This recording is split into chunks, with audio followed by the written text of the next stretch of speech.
I always believed the healer couldn't be harmed. That was my first mistake. My second, I believed in Jonah Faye. Some people build bridges. Others light candles in the dark. And some dive into the darkness, thinking they'll come back up with someone else's soul. But what if the darkness is watching you back?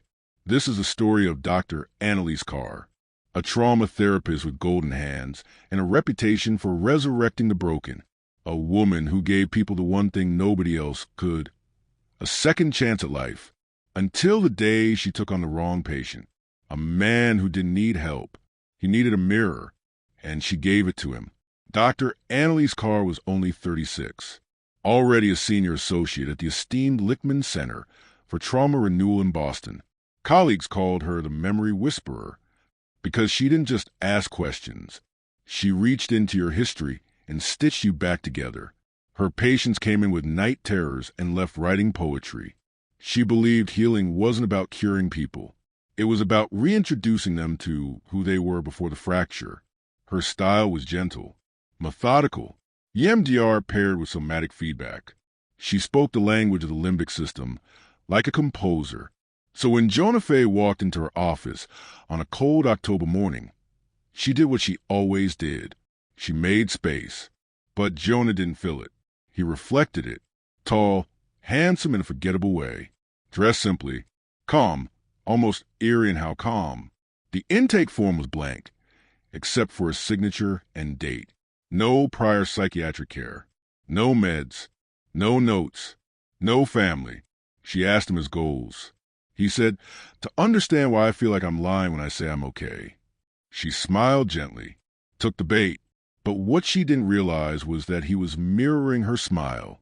That phrase, "I feel like I'm lying when I say I'm okay," it wasn't his. It was hers. Something she'd said in a podcast interview 3 years earlier. She would find that out too late. In their first session, he mirrored her tone. Second, her posture. By the fifth, he started using her language. Somatic bridges, emotional fusing, polyvagal freeze response. Jonah was becoming the perfect client. Too perfect. And Anneliese was becoming invested. She shared his anonymized progress in lectures. "He's teaching me," she'd say, "just as much as I'm teaching him." And that should have been the first red flag, because Jonah wasn't there to be taught. He was taking notes. Therapists don't dream like normal people. They dream in symbols. The hallway began showing up 3 weeks in. Long, white, windowless. Tick, tick, tick. In her dreams, she was barefoot, cold, moving forward. At the end of the hallway, a door. Behind it, Jonah, or someone wearing his face. Her waking world started to blur. The ticking wasn't just in the dreams anymore. She'd hear it as he walked into the room. Not from him, but from the walls, the vents, the space. She asked maintenance to check for a leak. Nothing. She checked her blood pressure. Normal, she told herself. It's the nervous system discharging stress. The autonomic echo of trauma memory. But she never considered the truth. What if her body was warning her? Jonah was opening up in sessions. He told her about dreams he had, recited poetry she once wrote, spoke in metaphors only she used. He told her he sometimes dreamt about her voice. Instead of concern, she felt honored. But she started isolating herself, canceling weekly supervision. And the nightmares got worse. In one, Jonah stood in her bedroom doorway, smiling. In another, she found herself on the therapy couch, him in the chair. When she woke up, the ticking would linger, even in silence. This wasn't empathy anymore. It was enmeshment. And in the shadows of her psyche, something primitive stirred, a warning she refused to hear. Tuesday, rain, a figure in the waiting room. Not scheduled, not expected. Dr. Alina Strauss. Her name rang a bell. An old name in the trauma field. Disappeared suddenly 10 years ago. She looked damaged, hair uneven, eyes too wide. "I was Jonah's therapist," she whispered. "Before you." Annaliese's stomach tightened.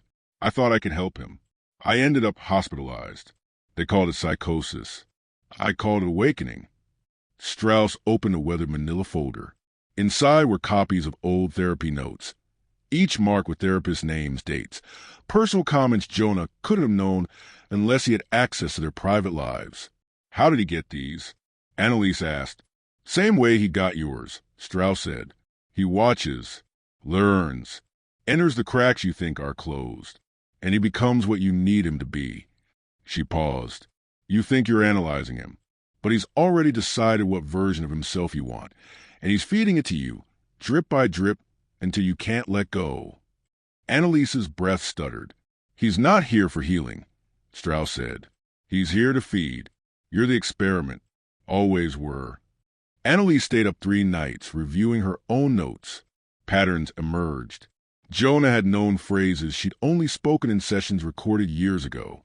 He referenced her childhood, things not even her colleagues knew. One line stood out in red ink. What if he's not breaking through? What if he's breaking in? She confronted Jonah in session. No accusations, no fear, just quiet. He smiled. You finally arrived. He placed her missing journal on the table. You drop it in your bag every day. I borrowed it. It's fascinating. You're still bleeding, Dr. Carr, even when you think you've healed.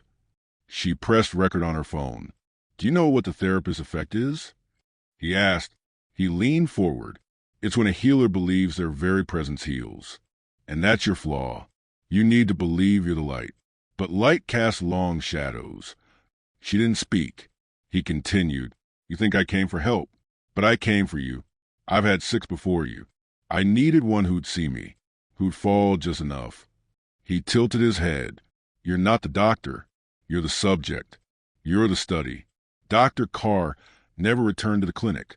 3 days later, a hidden recording was found in a lockbox behind her bookshelf. Her voice is shaky. If you're hearing this, and you ever feel that ticking, stop. Don't ignore it. That sound means silence. The timestamp on the file? 1 hour after her last recorded session with Jonah Faye. She was never found. But Jonah, he transferred clinics. Started sessions again. New therapist. New name. New mirror.